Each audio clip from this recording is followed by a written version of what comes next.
नमस्कार दोस्तों, बहुत बहुत स्वागत है आप सबका। राम भक्ति सागर परिवार की ओर से आप सबको नवरात्रि की हार्दिक और अग्रिम शुभकामनाएं। दोस्तों, चैत्र नवरात्रि का शुभारंभ 22 मार्च 2023 से होने जा रहा है। चैत्र नवरात्रि के शुरू होते ही नया हिंदू विक्रम संवत 2080 भी शुरू हो जाएगा। इस दिन महाराष्ट्र में हिंदू नववर्ष को गुड़ी पड़वा के रूप में मनाया जाता है। हिंदू धर्म में शारदीय और चैत्र दोनों ही नवरात्रि बहुत खास तरीके से मनाई जाती हैं। नवरात्रि के 9 दिनों तक देवी दुर्गा के 9 अलग अलग स्वरूपों की पूजा उपासना की जाती है। नवरात्रि के पहले दिन यानी चैत्र शुक्ल पक्ष की प्रतिपदा तिथि पर कलश स्थापना के साथ ही देवी की उपासना आरंभ हो जाती है। नवरात्रि के 9 दिनों तक व्रत रखने के कुछ नियम होते हैं जिनका पालन आवश्यक है।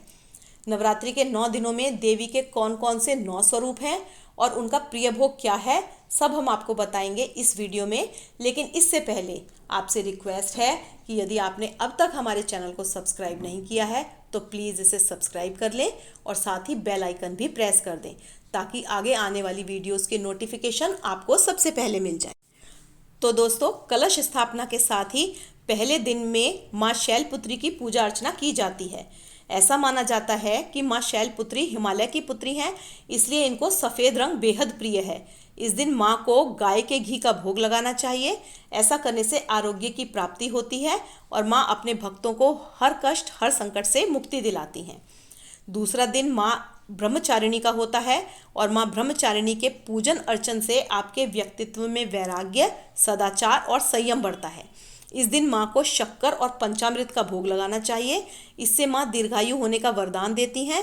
साथ ही इस प्रसाद को घर के सभी सदस्यों को भी देना चाहिए। माता के प्रसाद को ग्रहण करने से इंसान लंबी उम्र को प्राप्त करता है। तीसरा जो दिन है वो है माँ चंद्रघंटा का। इस दिन माँ चंद्रघंटा की पूजा अर्चना की जाती है।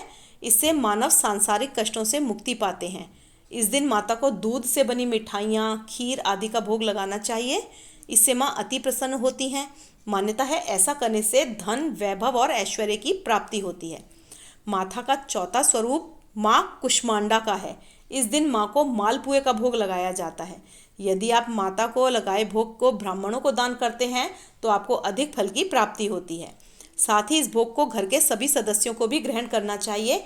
इससे बुद्धि का विकास होता है और मनोबल भी बढ़ता है। 5वें दिन स्कंद माता की पूजा होती है और माता को केले का भोग चढ़ाया जाता है। मान्यता है कि माँ को केले का भोग लगाने से सभी शारीरिक रोगों से मुक्ति मिलती है और बच्चों का करियर अच्छा रहता है। नवरात्रि के 6ठे दिन देवी कात्यायनी की पूजा अर्चना की जाती है। इस दिन माँ कात्यायनी को भोग के रूप में लौकी, मीठा पान और शहद चढ़ाया जाता है। ऐसा करने से आकर्षण शक्ति में वृद्धि के योग बनते हैं और घर से नकारात्मक ऊर्जा समाप्त होती है। 7वां दिन होता है माँ कालरात्रि का।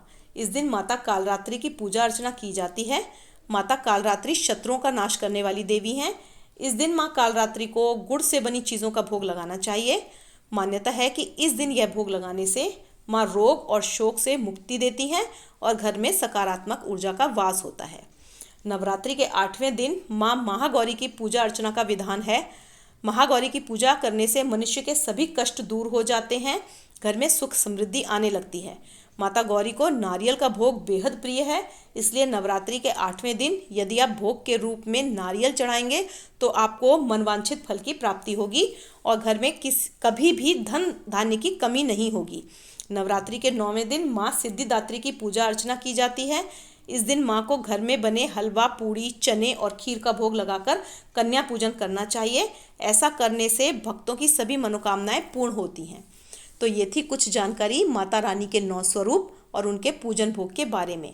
उम्मीद है आपको जानकारी अच्छी लगी होगी।